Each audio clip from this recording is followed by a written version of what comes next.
Hey guys, here are 4 smart ways to store fresh banga. This will save you time later. So if you love cooking with banga, keep watching.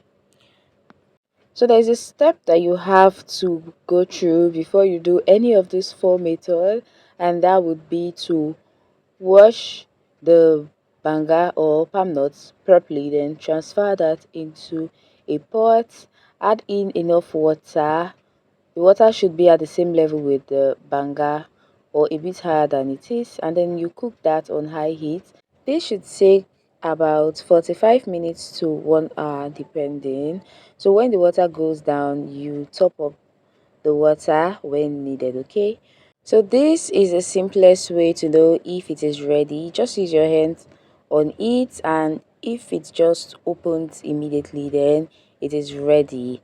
Now you start scooping them out from the pot bit by bit into your mortar and pound. So if you're using a food processor, amazing. If you're using a pounded yam machine, amazing as well. But if you don't have any of those, you can go for the mortar. This is also a very good method, okay? It is very important you leave the banga inside the hot water. That is going to help you pound very fast. So if it cools down completely or is slightly cooled before you start pounding, it will take longer time to pound. But if you leave it inside the water, you will be able to get the pulp very fast while pounding. So in essence, the hotter the banga, the easier it is to mash and release the pulp. Once it cools down, it becomes more stressful to pound and extract. Please don't use your blender for this, and if you must use, you have to take off the seeds first before blending, and that is going to take a lot of time, so it's really not necessary. So use one of these methods I've shown you, okay? The first method is the pounded palm nut mash. So for this one, you would need a Ziploc bag or an airtight container. Make sure it's freezer safe, okay? Just transfer the mash into it and then you freeze. So this is best stored in the freezer, not fridge. It can last in the freezer for about 2 to 3 months, and when you're ready to use it, just slightly defrost, add warm or hot water and extract. For me, this is the best balance between freshness and storage. Do you like this method? Let me know in the comment section below. Then for the second method and the third as well, they are quite similar, and I'll tell you why. So for both of them, you would need to go in with hot water, not too hot and not lukewarm. You need the hotness that can help you get out the juice. So you just add that into the palm nuts that has been mashed, and then you start using your hands to squeeze out the juice. So the shaft should look this clean. So in that way, you've taken out all the juice from the shaft, okay? Do same to the seeds as well. Next would be to pass the juice through a strainer or a sieve. You can use a tighter sieve for this, and I love to double strain this because you are going to find a lot of impurities in there and you don't want them inside the juice. So take your time and double strain it, okay? A lot of persons don't like cooking any recipe that has to do with banga juice because of the time it takes. But if you take a day to prep this whole thing, trust me, you would love it because it is so rewarding. Now, for this second method, it is the palm nut extract, the raw unboiled one.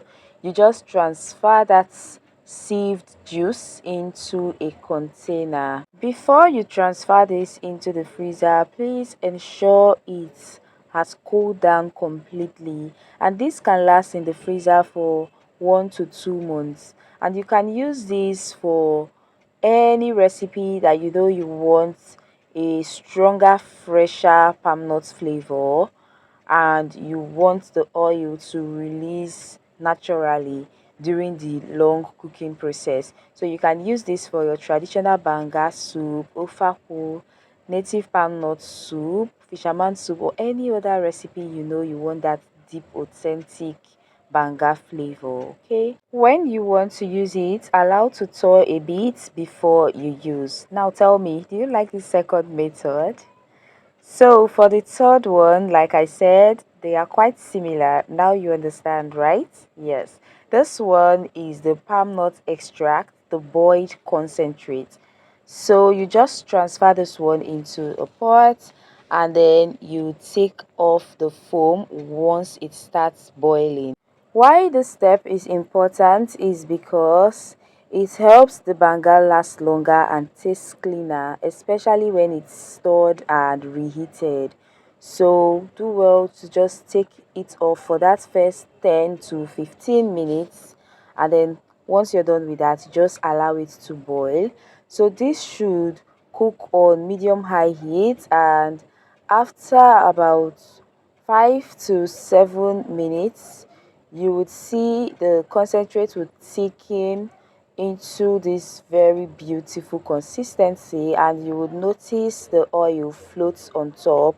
So now you can just set this aside, allow it to cool down completely before you transfer into your storage container.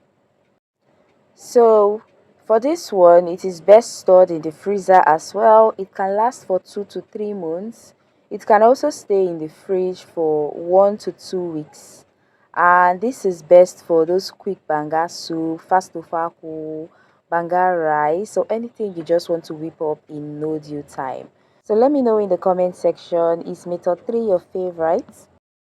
So the fourth method is the dried palm nut mash, and for this one you would need to line your tray with parchment paper, or you use oil to grease your tray.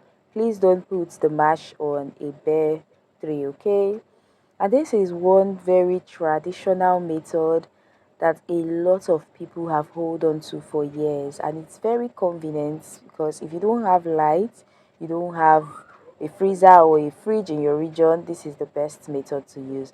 Just take out the seeds and then you transfer the mash into the tray, and make sure you keep it very thin. Okay, this will help it dry quickly.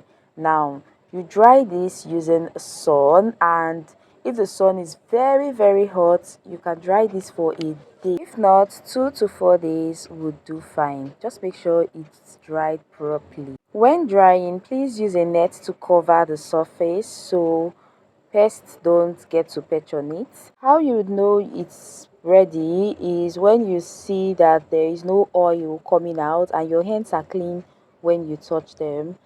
They are not smelling, they are not mushy. So that's how you know it's ready. Now transfer this into a Ziploc bag or a glass jar and keep this on the shelf. You can bring this out after 4 weeks and just resun them. That would help them last even longer. This can last 3 to 6 months if completely dried. Now, if you want to go for the dehydrator option, the temperature should be between 50 to 60 degree for 6 to 10 hours, and you must completely dry this before storing. Okay, now I would love to know in the comment section what you learned new today in this video, and I would see you all in my next one. Till then, bye.